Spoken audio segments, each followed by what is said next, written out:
Hey, it's me again. I'm going to do another reading, so let me go ahead and do one since my intuition wants to talk again. So let me go ahead and just get this done and see what they have to say. And I'm not really going to know what that is until after this reading is over. Okay, so let me start with the RWS deck. I think I used it last time. And this was the last card. Queen of Swords. So clarity. And then let me do 5 shuffles. 6 of Pentacles. I remember that card from the last reading that I just did. It came out. And 7 of Swords. So somebody is still being sneaky. It can go both ways too, because someone else can be sneaky, but I can also be sneaky in my own way that I'm not giving away all my secrets. So I'm keeping some things to myself, you know, so that could be considered sneaky, whatever. 2 of Pentacles. I don't think I'm being sneaky. It's just, you know, I'm protecting myself. Because I know that, you know, there are people that are after me. The Fool. So, you know, whatever I have to do to protect myself, that's what I do. The Moon. Yeah, like, you know, hiding some things and not telling people certain things and being very, ooh, look at that, the Temperance Angel. Which reminds me, it's going to be someone's birthday pretty soon, in a few hours, because it's going to be December 1. And this is officially Sagittarius season. So anybody that has a birthday in December, happy birthday in advance. You're going to be celebrating your birthday. Either you had one today or you're going to start celebrating it tomorrow until basically the end of this month, pretty much. So happy birthday to you in advance. And I know that like that reading is going to be released pretty soon, at midnight. And the Tower, yeah, there's going to be a big change coming up. I mean, the Tower is basically like, you know, wake up call. It means, yes, there's going to be a huge change. And that's just how it is, you know, when like, when you're a water sign, especially if you're a Scorpio, I mean, it's just, ooh, look at that, King of Swords. You know, you're going to have to go through some type of change, transformation. You know, it's just one of those things where like, you know, it just 9 of Cups. Wow. It comes with the territory. So you know what's going to happen, you know. And when it does happen, it may surprise 8 of Wands a lot of people, but it doesn't really surprise that person because they know that, you know, change is a part of life. And change, 5 of Pentacles, you know, they're going to change somebody's life, or somebody's going to change their life. So there's going to be some type of change that's going to happen. Page of Swords.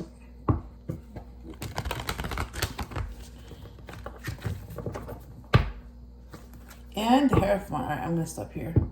I was supposed to stop, you know, after 5, but I just kept shuffling because I was talking. And I'm going to go ahead and pull out some cards. Yeah, so like I was saying, yeah, so first card. Okay, ooh, look at that. 9 of Pentacles came out, and so did the 4 of Wands. I remember the 4 of Wands came out last time for the overall message. Yeah. And third card.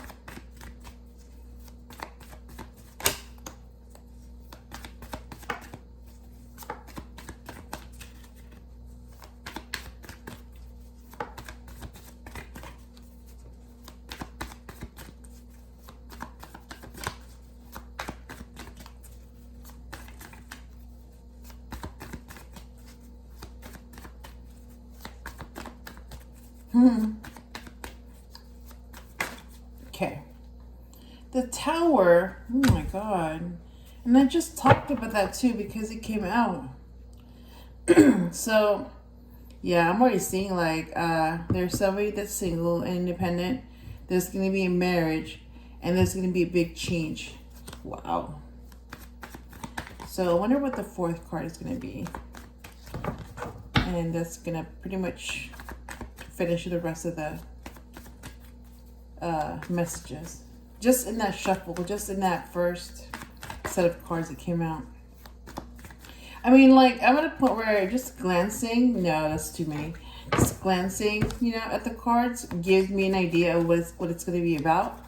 And I basically, you know, pull out other cards so that I can get a more detailed message.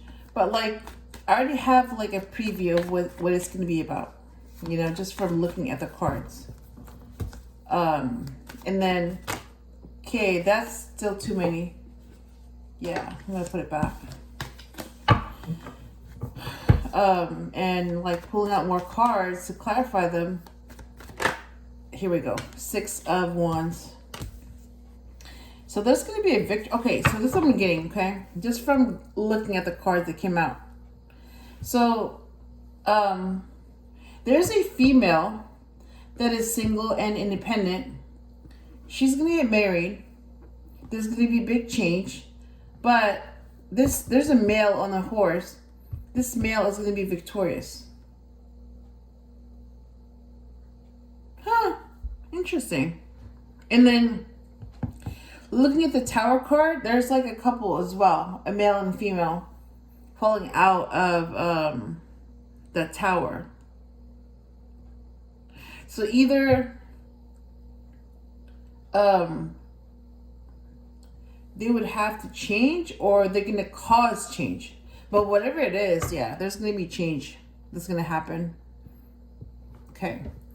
Let me show you the ones that came out. So, 9 of Pentacles.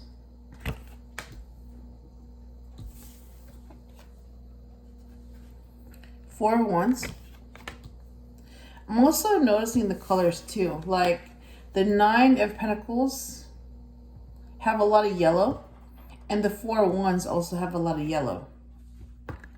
The Tower. And the Tower has a lot of black. So yellow could be about, you know, sunny, the sun, happiness. So that could be happiness. And then the Tower can be like, I mean, it can be seen as something negative for a lot of people. But it can also be something good that's necessary for some people. So it's like, for some, it can be a good thing, but for most, it's going to be a bad thing because they don't want this change to happen, but it's going to have to happen. And with the 6 of Wands, I'm mostly seeing blue and I'm seeing green. So blue is basically peace, and then green is healing. So there's going to be peace and healing.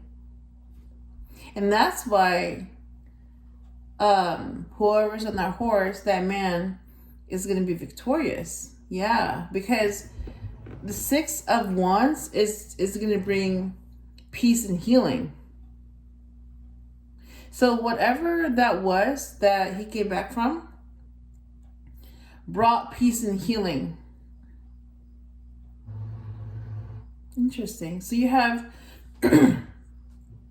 happiness, change, peace and healing. Huh, interesting. I never really noticed the colors until now. And yeah, they also, they're very important to the card because the colors also mean something and they're a part of the story. Interesting. Okay. So bottom of the deck is the Chariot. And clarify the 9 of Pentacles, please.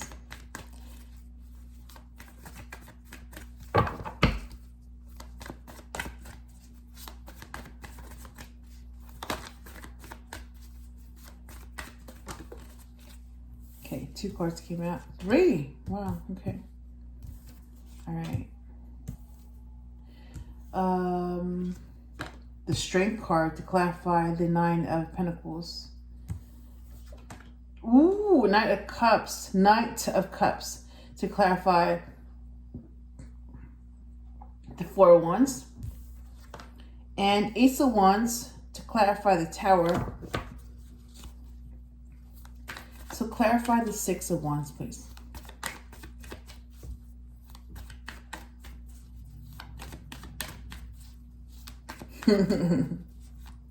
I'm looking at the Ace of Wands.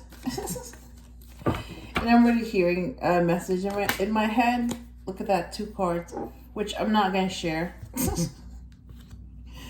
Yeah, I'm gonna keep that to myself. So look at that. So 5 of Wands to clarify the 6 of Wands.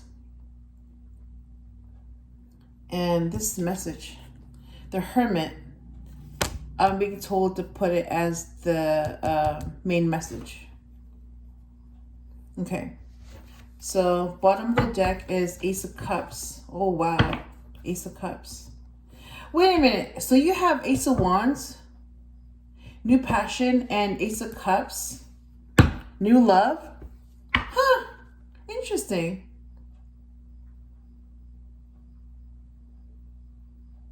Interesting. Okay.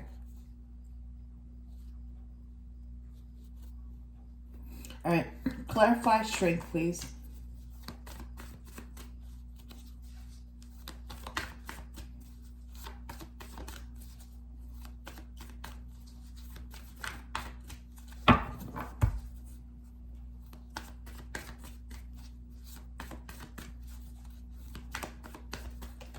Okay.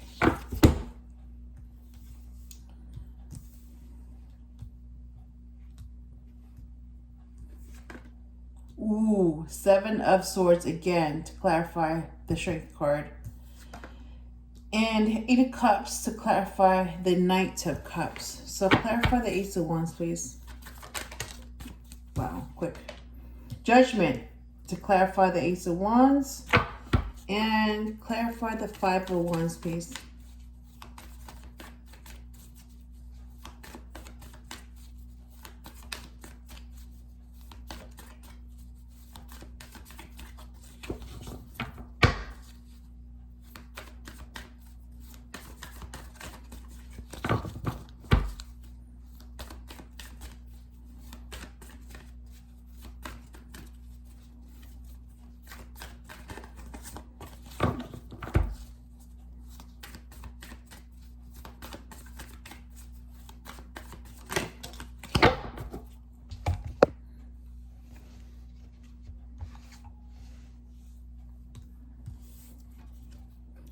Page of Wands to clarify the 5 of Wands. And then we have the Hermit as the main message. So all the cards are out. Bottom of the deck is 3 of Pentacles. And I've seen this before. All right, let me go ahead and put this away so that we're done. Okay. So let me go ahead and interpret these cards because we have all of them. All right. So 9 of Pentacles is a woman that's single and independent. So I'm getting, yeah, this is about the Empress. Okay. So the Empress was single and independent, so she was pre-Empress. So this was before she became an Empress. And then the Strength card is about, being strong internally. And that's the Leo card. So if you're a Leo, that's your card, the Strength card. And then that's clarified by 7 of Swords. So there's like 2 meanings to that. Like basically, it could be betrayal. So somebody's not being honest. Or it could be you being sneaky, but it's really to protect yourself. So you're getting away from someone or something, or you're sneaking away from a situation. So it could be a good thing, because like what I'm doing now, I have to be sneaky with certain things because I have to protect myself. So it can be a good thing. But like when somebody is sneaky because they want to hide the truth, that's not good. That's lying. That's being deceptive. That's deceptive behavior. You don't want that.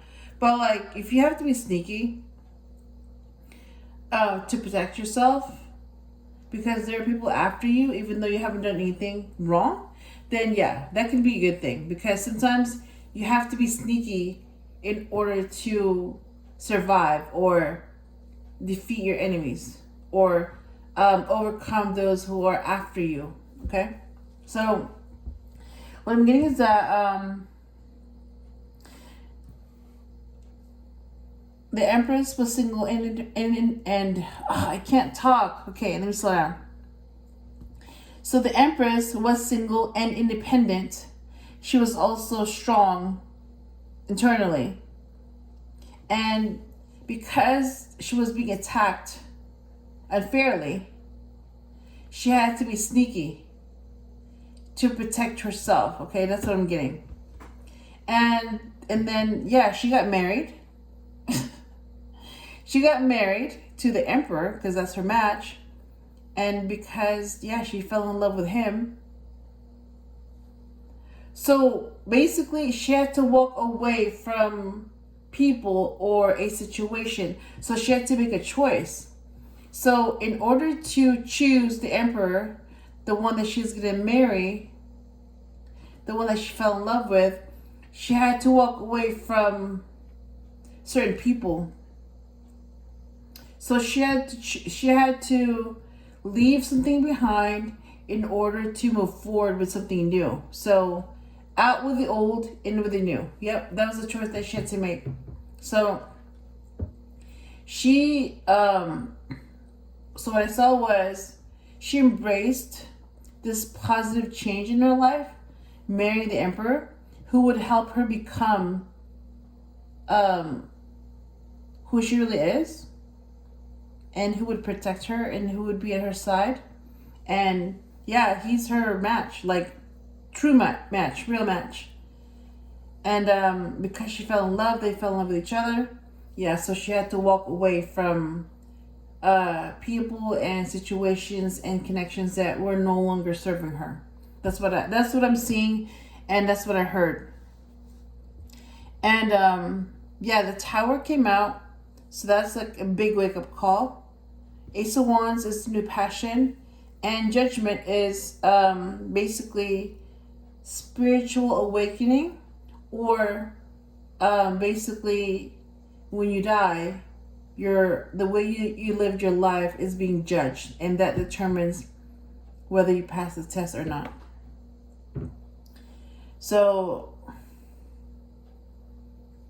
this Tower, I saw that too. Like, basically after she got married, she went through a big change.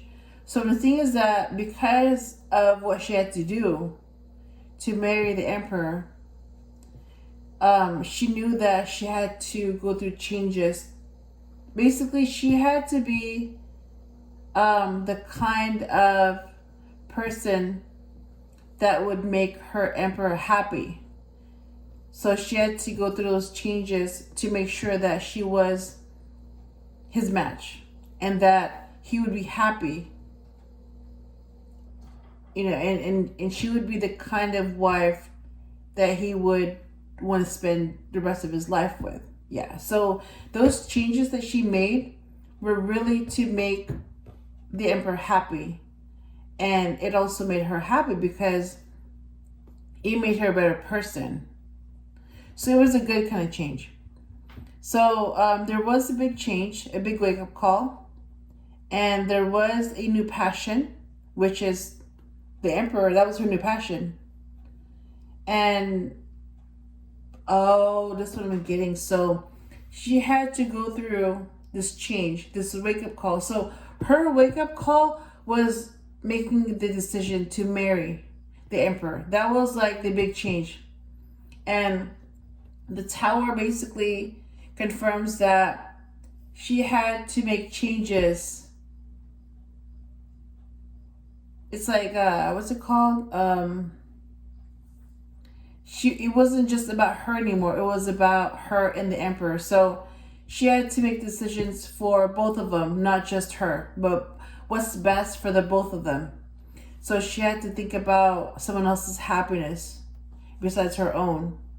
So that change, that wake-up call, was basically, yeah, something that benefited both of them. And that was her new passion.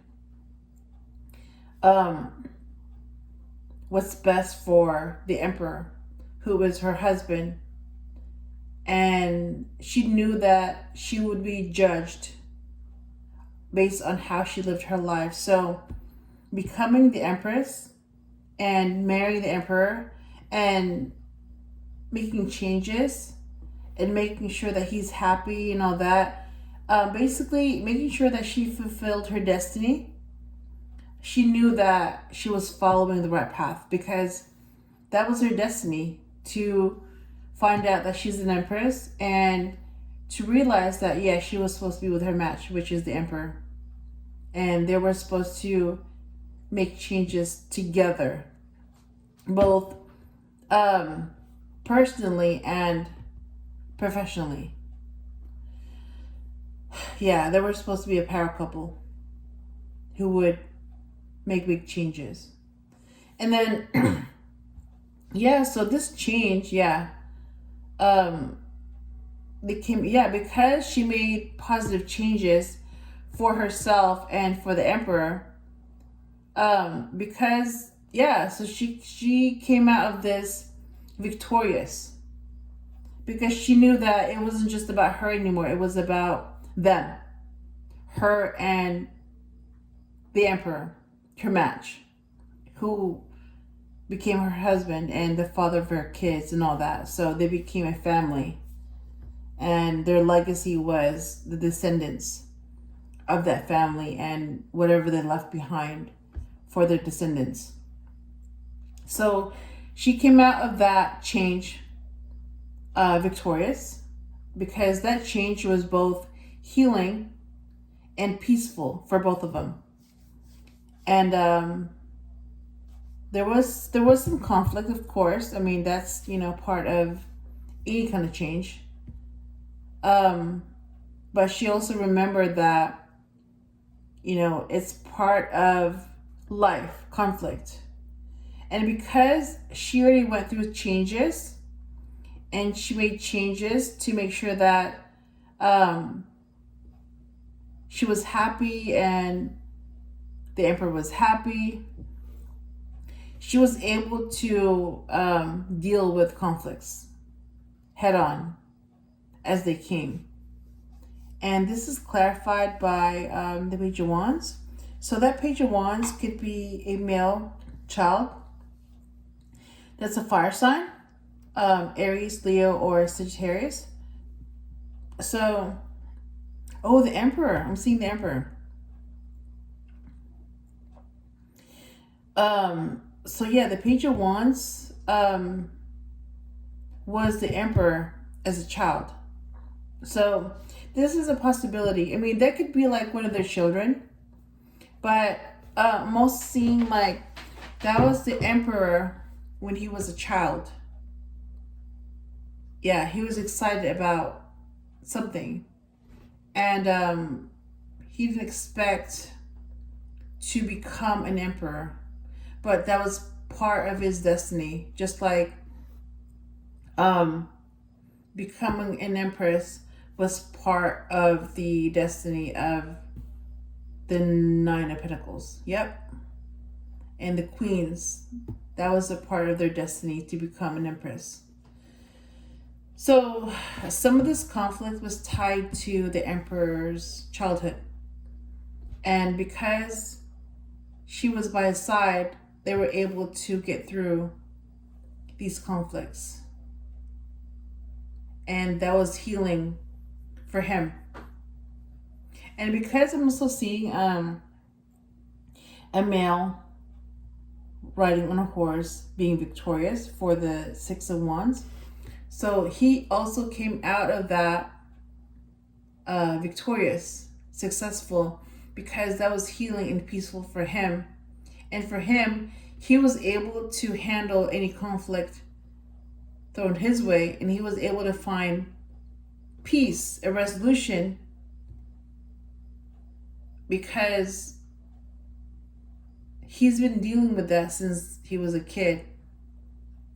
And even though the conflicts tried to destroy him, it never really destroyed his excitement and his enthusiasm. It never really completely destroyed him as a person. And that excitement is still a part of him now that he's an emperor and he's with his empress and they have a family and all that.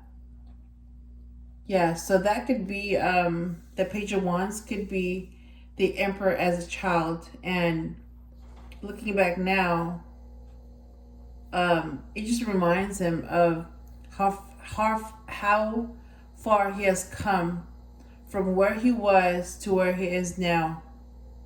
And the Empress also sees that, like how far he has come from where he was to where he is now. Yeah, so this is a good reading. Like, I'm seeing, this is about the Empress and what she went through and how she became an Empress, and basically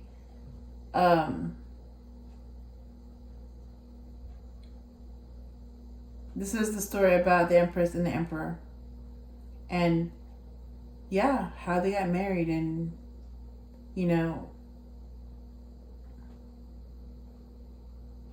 like their love for each other was what helped them get through anything. Yep. And then the Hermit is the main message. Yeah, so basically they both went through that. They both went through the Hermit stage where they had some time to be alone, to retreat, to detach from the world, to think and work on themselves and be independent. And they had that. They were able to be alone when they needed to, and they were able to think. And because of that support that they give to each other, they're able to do that. They're able to detach, retreat, and think. And when they're ready to come back, they'll come back to each other. Yeah. So that's what I have. Also what I'm getting is that them being together, the Emperor and the Empress, also helps them become more enlightened, because that's what I'm seeing too. They become better people together than apart. Yeah. So it's not just the Empress that's going through the hermit mode, it's both of them that go through that. So that's what I have for this reading. Yeah. I don't really know what to call it yet, but I know it's about the Empress. I hope I helped you in some way, and I will talk to you again soon.